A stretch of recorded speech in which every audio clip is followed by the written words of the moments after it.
비리 척결을 목표로 검찰 수사가 진행되는 가운데 여러 가지 의혹들이 쏟아지고 있습니다.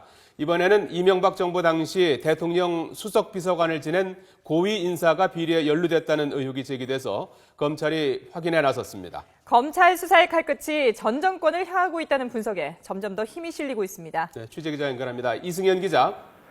네, 서울중앙지검에 나와 있습니다. 먼저 전 청와대 수석과 관련한 비리 의혹인데요. 어떤 내용입니까? 네, 청와대 수석비서관을 지낸 A씨가 이명박 정부 당시 문화관광부에 영향력을 행사했다는 것이 의혹의 핵심입니다.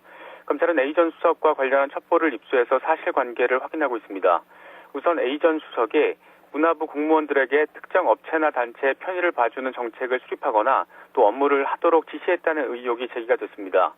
A 수석은 대학 교수 출신으로 2007년 이명박 전 대통령의 대선 후보 캠프에 참여를 했고 취임식에서도 중책을 맡을 정도로 이 전 대통령의 측근으로 알려져 있습니다.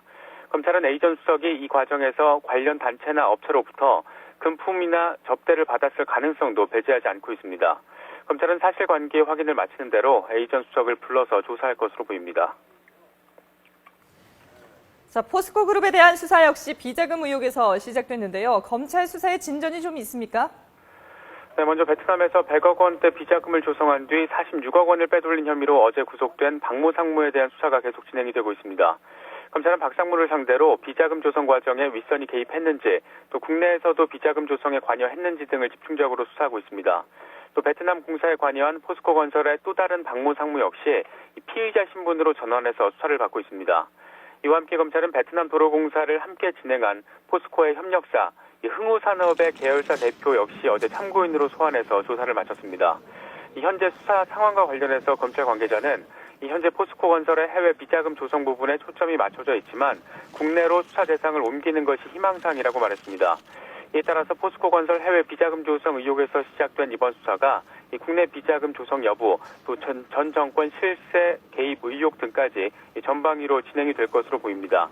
이미 일각에서는 포스코 건설이 국내 협력업체인 동양종합건설, 또 운강건설 등을 통해서 비자금을 조성했다는 의혹이 제기가 된 상태입니다. 이승현 기자, 네. 경남 기업을 둘러싼 자원개발 비리 의혹에 대해서는 단서가 잡히고 있습니까? 네, 먼저 경남기업은 지난 2013년 3차 워크아웃을 진행하면서 은행권의 특혜를 받았다는 의혹이 새롭게 제기가 된 상태입니다. 이 당시 건설사들이 줄도산을 겪던 상황에서 이미 두 차례나 워크아웃을 진행한 경남기업에 또다시 긴급 자금을 지원한 점에서 의구심이 들고 있습니다. 최근에는 금감원 고위 간부가 은행들에게 경남기업 운영자금을 지원해주라 이렇게 지시를 했다는 의혹도 제기가 된 상태입니다. 여기에다 이명박 전 대통령의 형인 이상득 전 의원이 경남기업을 워크아웃에서 제외해달라는 취지의 청탁을 주채권은행에 했다는 의혹도 제기가 됐습니다. 이와 별도로 경남기업이 해외 비자금 자금을 빼돌린 의혹에 대해서도 검찰 수사가 진행이 되고 있습니다. 우선 경남기업이 10여 개의 해외 페이퍼 컴퍼니를 만들어서 하청을 준 뒤에 자재 원가를 부풀리는 수법으로 비자금을 조성한 것으로 의심하고 있습니다.